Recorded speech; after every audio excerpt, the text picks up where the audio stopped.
به نام خداوند جان و خرد، کز این برتر اندیشه بر نگذرد. خرد رهنمای و خرد دلگشای، خرد دست گیرد به هر دو سرای. خیلی از ماها به رستم خورده میگیریم که چرا فرزند خودشو نشناخت، چرا سهرابو نشناخت. و در شاهنامه هم رستم و سهراب رو به گونه‌ای دیدیم که گویی رستم واقعا هیچ اطلاعاتی از فرزند خودش نداره و در مرگش سر و سینه و روی خودش رو چاک میکنه و حتی وقتی که سهراب هم ازش میپرسه که تو رستمی، باز انکار میکنه و میگه من رستم نیستم. ولی با ریز شدن اندک در جزئیات شاهنامه متوجه میشیم که رستم سهراب رو شناخته و اون چیزی که باعث شده که رستم فرزند کشی کنه چیزی نبود جز وطن پرستی و میهن دوستی رستم که حتی به کشتن فرزند هم ترجیحش داده. وه که چه زیبا استاد علیرضا شجاعپور این واقعه را در شعر رستم و سهرابی که خودشون سرودن روایت میکنه و این چنین میگوید: خواب میدیدم که رستم بود و من بودم، قصه دار قصه فرزند کشتن، با تهمتن هم سخن بودم. من به او گفتم که ای پیر دلیر بهنه تاریخ، یک تازه صحنه تاریخ، داستان رستم و سهراب را خواندم، داستان پور و باب غوطه ور در موجهای خشم و کین در بحر بی پایان را خواندم. آشکارا در دل سهراب مهر رستم بود، در دل رستم ولی مهر پسر کم بود. هرچه دل سهراب را در بزم می جوشید، رستم اما با دل و دست و زبان در رزم می کوشید. بارها خواندم که سهرابت ندا سر داد، مهربان و نرم و آهنگین، رزم را بگذار بزم را بنشین. با تو ای مرد کهن در دل مرا آهنگ رزمی نیست. مرد پیکاری ولی با تو مرا جز شوق بزمی نیست. این چه افسون است با تو هم پیوند گنگی در دل و خون است. هم نبردا در نبردت چهرم را شرم می پوشد، در دلم مهر تو می جوشد. باز کن از ابروانت چین، رزم را بگذار بزم را بنشین. باز گفتم با تهمتن راستی سهراب در دلش مهر تو جوشن بود. از نشانی ها که مادر داده بودش، در جبین و برز بازویت فراوان بود. هرچه سهرابت به نرمی مهر می‌ورزید، مهربانی از تو کمتر دید. عاقبت آنسان که رستم خواست با پدر جنگید، تا در اولین کشتی پشت رستم را به خاک آورد. پهلوانی را جاودان برگی ز تاریخ است، آنچه آن گرد دلاور کرد فاتح پیکار. در چنان پیکار خونخواهانه‌ای در صحنه کشتار، گرچه میدانست هم نبردی همچو رستم زیر خنجر داشت، داستانی را که گفتی از تو باور داشت. از حریفی همچو رستم کینه در دل کشت، در نیام آورد تیغ از مشت. کشتی دوم که رستم پشت آن گرد دلاور را به خاک آورد، تیغ کینش سینه سهراب را بی وقف چاک آورد. خنجر کین از نیامش رفت اندر مشت، بی امان سهراب یل را کشت. هر کسی این داستان را خواند با دلی خونین به رستم تاخت، کو چرا سهراب را نشناخت.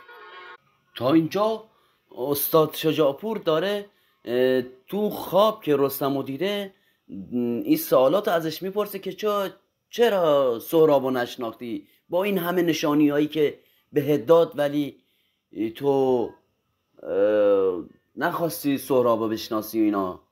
الان رستم میخواد جواب بده.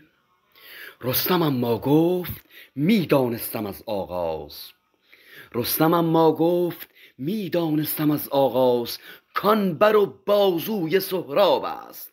وانچه چون خورشید میتابد بر جانم، آفتاب روی سهراب است.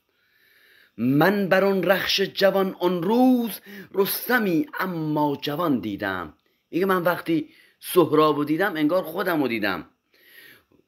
راست میگویم در آن پیکار، رستمی را ناتوان دیدم.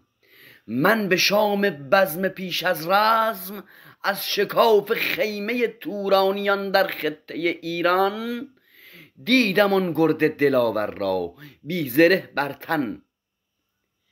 دیدم آری مهره منظور در دریای بازوی شناور را. اشاره به اون قسمتی میکنه که رستم شب قبل از رزم میره به خیمه تورانیان، میخواد یه گشتی بزنه و از شکاف خیمه تورانیان پهلوانا رو میبینه و سهراب اونجا میبینه. میگه من اونجا سهراب رو دیدم و اونجا که لباس رزمی تن سهراب نبود و من اون مهره منظور رو دیدم رو بازوی سهراب.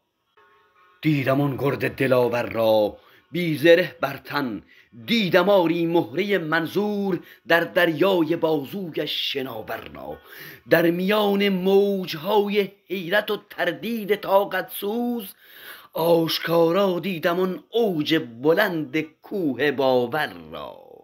راست میگفتند راست میگفتند در سپاه سرزمین ما، ارچه گردآموز دشمن سوز، یک کتاز و نیزه باز و پهلوان پرور، رزم آن گرد دلاور را هماوردی نمیدیدم. میگه راست میگفتند، اصلا هیچ که حریفش نبود. جز به کام مرگ در نبرد اون یل شیرافکن شمشیرزن مردی نمیدیدم. راستی را در همه دنیا پهلوانی همچو او کم بود، آریو فرزند رستم بود. آزمودم بی امانش در نبرد نیزه و تیر و کمان پیگیر، آزمودم آن دلاور را به گرز و نیزه و شمشیر. در سواری کوه بر رود خروشان بود، پایدار و ماندگار اما به گردش همچو طوفان بود. دشمن افکن در نبرد فتح و پیروزی، توسن تقدیر پنداری چو اسبش سر به فرمان بود. میگه من فهمیدم که این سهرابه که دارم باش جنگ میکنم و تو نبرد نیزه و تیر و کمان و شمشیر و سوارکاری و اینا همه آزمودمش. در سرانجام نبرد او گردن کشان بر تیغه شمشیر تیز مهمان بود. آزمودم اون دلاور را به هر پیکار، مرد میدان بود. آفتاب آهسته آهسته از پس ابر دو لشکر پشت کوه افتاد. بازگشتم خسته و رنجور از آن پیکار، تن ز نیرو خالی اما سر پر از پندار. پای لرزان از رکاب رخش در رکاب توسن اندیشه می کردم. واندران گرداب اندیشه جان رستم را به حکم مهر فرزندی، تا سرافراز آید از اون رزمگه سهراب یل در شیشه می کردم. میگه هنگامی که از نبرد نیزه و کمان شمشیر برگشتیم که برای کشتیه که فردا قراره برگزار بشه و اینا آماده بشیم، همینجوری با خودم داشتم فکر میکردم، سبک سنگین میکردم. گفتم که من باید خودم و جون خودم رو از دست بدم تا سهراب پیروز بشه و بعد از من سهراب میتونه نام منو زنده کنه و پهلوانی رو تو خانواده سام موروثی کنه. جان رستم را به حکم مهر فرزندی، تا سرافراز آید از آن رزگه سهرابیل در شیشه می کردم. عمر من گفتم به خود امروز، از شمار افزون به سال ماه. از شمار افزون چو عمرم کرده ام عمر یلان کوتاه. صبح فردا دست اگر از جان بشویم من، این به این آوردگه رستم کشر رستم کش گردد. گرچه رستم تا به ابد در خواب خواهد شد، نوبت سهراب خواهد شد. آشکارا روشنا چون روز، دیدمش سهراب را. بعد از رستم در جهان پیروز، نیزه اش دلدوز تیغش عالم سوز. بر جهانی پهلوانی داشت، پهلوانی جهان را در جوانی داشت. باز به خود گفتم آری، تا چنین گردی ز پشت من به دوران است، از من و از پهلوانی نام خواهد ماند. تا جهان باقی است پهلوانی جهان در خاندان سام خواهد ماند. شب میان خیمه تاریک، داستان مرگ خود را در نبرد صبح روز بعد با برادر روبرو گفتم. این حقیقت را که خواهد کشت سهرابم، به تیغ کین به او گفتمش با مادر از رستم بگو، در مرگ من زاری نباید کرد. هیچ کس تا جاودان در پهنه گیتی نخواهد زیست. در جهان از پادشاه و گرد پهلوان و پهلوان افکن، چند روزی آشیان دارد. زیستن را هر کسی چندی زمان دارد. پنجه تقدیر شیشه عمر مرا در پنجه این نوجوان دارد. صبح فردا دست از جان شسته، در آوردگه سهراب را دیدم. رستم و سهراب را که آیا کدامین بیش باید زیست، باز هم در کفه انصاف سنجیدم. با بهای جان خود این بار زندگی را، زنده بودن را به آن فرزند دیگر بار بخشیدم. روز کشتی بود، کشتی اول، دستهایم بوی جان میداد. دست از جان شسته را ناید به غیر از بوی جان از دست هامان پنجه شد پنجه ها لختی به هم پیوسته. اولین باری که دستم در میان دست آن فرزند سردار است، اولین و آخرین بار است. آشکارا لرزه افتادم به جان و تن، دستهایش بوی جان میداد، بوی جان من. خویشتن یاری رسانیدم به آن فرزند، تا چو دستش بر کمرگاهم رسید، از جا چو کاهم کند. از فراز دست او چون سرنگون بر خاک غلتیدم. وای بر رستم، وای بر رستم، درفش کاویان را واژگون دیدم. میگه حتی خودم به سهراب کمک کردم که منو زمین بزنه، اما در همین حینی که از فراز دستهای سهراب بر زمین افتادم، یه لحظه درفش کاویان و پرچم ایرانو به دست تورانیان واژگون دیدم و لشکر ایرانو شکست خورده دیدم. درفش کاویان را واژگون دیدم، لشکر ایران و ایران را به دست توران زبون دیدم.